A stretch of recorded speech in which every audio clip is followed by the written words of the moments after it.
आजकल धर्म के व्यापार करने वालों की बाढ़ आई हुई है। हाँ, बहुत बड़ी फौज खड़ी हुई है उनकी।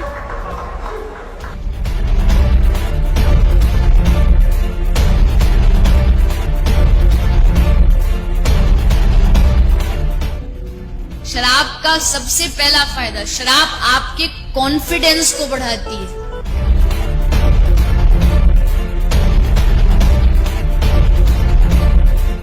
इसीलिए किसी को नाचने का शौक हो पर शर्म से नाच नहीं रहा हो, बस 2 ढक्कन पिला दो। और इस रास्ते पर हमको भटकाने वाले 10-20 नहीं है, सैकड़ों लोग हैं। कि अगर इस्लाम को पूरी दुनिया अगर स्वीकार कर ले तो इसमें कोई बुराई नहीं है, तो ऐसे हिंदू धर्म को मैं तिलांजलि देता हूं। हिंदू धर्म कुछ नहीं है। और भगवान राम की जिंदगी के वो प्रसंग कभी नहीं सुनाते जो हम में वीरता पैदा करें। सूरत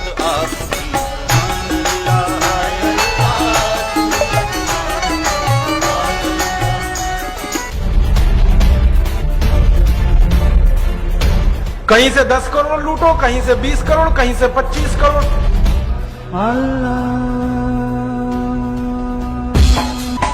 तेरी मोहब्बत दिल में है या अल्लाह, तेरी मोहब्बत दिल में है या अल्लाह। मैंने देखा है क्या क्या पाखंड और नौटंकी चलता है। जिस समय नमाज पढ़ी जाए तो हम भी प्रयास करें कि अपनी भागवत बंद करके 5 मिनट के लिए उनके लिए हम अल्लाह को प्रणाम करें। क्या जाता है, क्या फर्क पड़ता है। एक आया राम की कथा कहेगा 10 करोड़ लेके जाएगा, दूसरा कृष्ण की कथा कहेगा वो 15 करोड़ लेके जाएगा। मुझे मैं राम कथा में संकीर्तन कराता हूँ और बीच में हरि बोल कराता अली मौला अली मौला अली मौला बुलाता हूँ और पूरी सभा अली मौला का कीर्तन करती है। तो कई धर्मगुरु मुझे भी पूछते हैं कि आप हरि बोल के साथ अली मौला को क्यों लाते हैं। मैंने कहा मैं लाता नहीं, अली मेला मुझसे बोल रहा है। ये बापू नहीं है, डाकू है। बापू नाम तो शर्म आती है कहते हुए, और माला पकड़ा देते हैं कि राम राम राम राम राधे राधे राधे राधे राम राम राम राम राधे राधे, बस यही करो देश तो ठीक हो जाएगा। और ज्यादा उनसे तर्क करो तो कहने लगे तुम क्यों व्यर्थ चिंता करते हो, तुम क्या लाए थे, क्या ले जाओगे, जो हो रहा है अच्छा हो रहा है। मैंने देखा है क्या क्या पाखंड और नौटंकी चलता है। भगवान राम की कथा कहने आते हैं और भगवान राम की जिंदगी के वो प्रसंग कभी नहीं सुनाते जो हम में वीरता पैदा करें, जो साहस पैदा करें। राम की जिंदगी में बहुत सारा हिस्सा साहस का है, वीरता का है। जब 14 वर्ष के लिए वनवास चले गए राम, तो हमको सुनाई जाती है राम की जो कथा ना, उसमें कहते हैं राम ने 14 साल एक ही काम किया, हाय सीते हे सीते, हाय सीते हे सीते, हाय सीते, ये सुनाते हैं हमको। हाँ, यही सुनाते हैं निकाल के कहानी में से। और मैं कहता हूं कि राम को अगर हाय सीते हे सीते हाय सीते यही करना था 14 साल, तो दूसरा विवाह क्यों नहीं कर लिया। सैकड़ों राजा तैयार थे अपनी राजकुमारियों को राम को देने के लिए, वो तो कर लेते दूसरा विवाह। क्योंकि हाय सीते हे सीते हाय सीते हे सीते, एक स्त्री के लिए अगर वो इतने ही बिलख रहे थे, तड़प रहे थे, दूसरा विवाह कर लेते। तो ये सब चुप हो जाते हैं, फिर बात नहीं करते। फिर मैं उनको रामायण में से निकाल के दिखाता हूं, देखो राम ने हे सीते हाय सीते कहा नहीं कहा ये मुझे नहीं मालूम, लेकिन 14 साल वन में रहते हुए सैकड़ों राक्षसों का संहार किया उन्होंने, मारा उनको और धर्म राज्य की स्थापना कराई। ये कहानी नहीं सुनाते क्योंकि इससे वीरता पैदा होती है। तो राम का जो वीरत्व है वो नहीं सुनाएंगे आपको, उनकी जो कमजोरियां हैं वो सुनाते हैं आपको। और राम कथा जब वर्णन की जाती है तो मंच पे बैठ के आहा कैसे आंसू ढलल ढलल आंसू निकलेंगे, आपको भी रुलाएंगे, खुद भी रोएंगे। किस बात के लिए? हो राम को वन गमन में इतना कष्ट हो रहा है, वन में इतनी तकलीफें हो रही हैं, तो राम की तकलीफों का वर्णन कर रहे हैं, आंसू आ रहे हैं, और ये सारा वर्णन एयर कंडीशन्ड मंच पर बैठकर होता है। अपने को तकलीफ नहीं होनी चाहिए, राम की तकलीफों का वर्णन कर।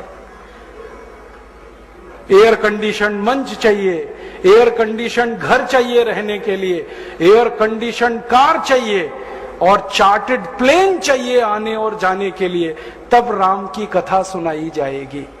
जो राम जिंदगी भर पैदल चलते रहे, जिन्होंने अपना रथ भी छोड़ दिया था अयोध्या से निकलते समय, वो राम ने जिंदगी भर पैदल चल के काम किया, और यहां एयर कंडीशन कारों में घूम घूम कर, चार्टर्ड प्लेन में घूम घूम कर राम की कथा सुनाते हैं। वो कथा वथा नहीं है, वो उद्योग है, व्यापार है, बिना टैक्स का। और मुझे बहुत शर्म है ये कहते हुए, समय आने पर प्रमाण से बात करूंगा कि राम कथा कहने वाले ब्लैक मनी को व्हाइट मनी करने के काम में लगे हुए एजेंट हैं, और इससे ज्यादा कुछ नहीं है। और मुझे इससे भी बड़ी शर्म आती है कहते हुए कि आप जो उनको दे रहे हैं दान के रूप में, वो पैसा ब्याज पर उठा रहे हैं वो दूसरे लोगों को, और आपके दिए हुए पैसे से धंधा बना रहे हैं अपना। फिर ऐसी कृष्ण की कथा कहने वाले आ जाते हैं, कहते राधे राधे राधे राधे राधे राधे, और कुछ कहो ही मत, राधे राधे। कंस को मारा, जरासंध को मारा, शिशुपाल को मारा, अधर्मियों को मारा, ये सब थोड़े में, राधे राधे राधे राधे बड़े में।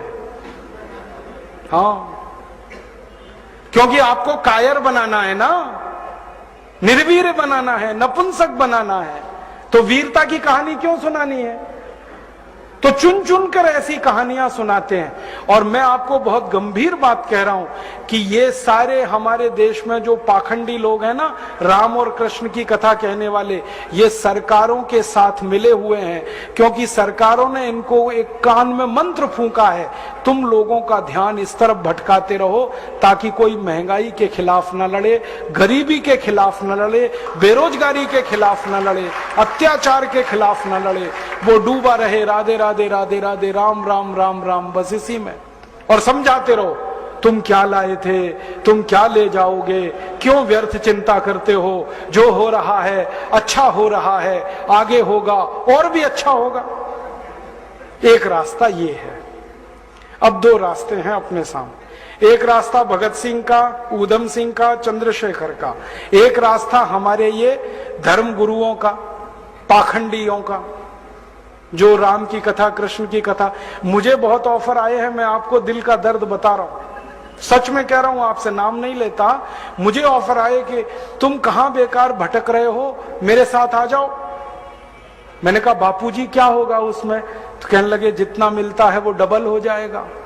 मैं बोल रहा कैसे? तो उन्होंने कहा तुम्हारी वाणी में बहुत जोर है, और मेरे पास लोगों की भीड़ इकट्ठा करने का, मजमा लगाने का तरीका है। मैं ऐसा डमरू बजाता हूं कि सब इकट्ठे होते हैं, और तुम्हारी वाणी में जोर बहुत है, मिलके लूटेंगे, थोड़ा तुम्हारा थोड़ा मेरा।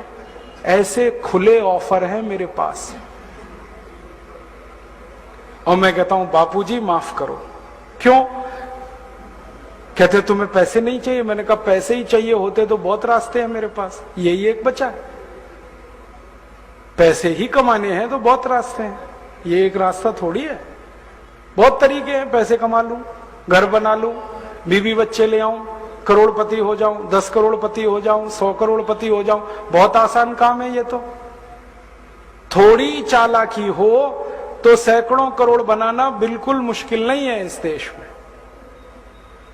फिर अंत में तो वही होगा ना, सैकड़ों करोड़ हो गए, एक दिन डायबिटीज होगी, एक दिन अर्थराइटिस होगा, एक दिन हार्ट अटैक आएगा, मैं मरने ही वाला हूं।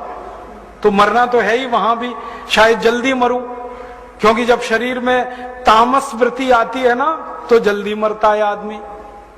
जब तक सात्विक रहता है तब तक थोड़ा दम रहता है, तो तामस वृत्ति आएगी, मरना मुझे वहां भी है। तो क्यों ना इस रास्ते पे चल के मरूं जहां सात्विक वृत्ति भी है, मरना है ये तो पक्का ही है, जिंदा तो कोई रहेगा नहीं।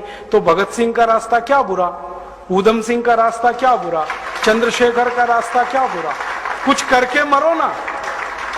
मरेंगे ये सब भी। राम की कथा सुनाते सुनाते हार्ट अटैक आएगा, मरेंगे वो भी। डायबिटीज सबको हो रखी है, मैंने देखा है नजदीक से जाके। सब इंसुलिन लगाते हैं, खाते हैं गोलियां, अपनी डायबिटीज नहीं मिटा पाते, दूसरों को उपदेश देते फिरते। ब्लड प्रेशर सबको बढ़ा हुआ है, क्योंकि ये जो काला धन है ना, इसका हिसाब किताब करने में बीपी ही बढ़ने वाला है। सब बीपी की गोलियां खाते हैं, सब डायबिटीज के लिए शिकार हैं, तो दूसरों को उपदेश देंगे तो मैं भी लग जाऊं, वो एक रास्ता है। एक रास्ता भगत सिंह, उधम सिंह, चंद्रशेखर का भी है।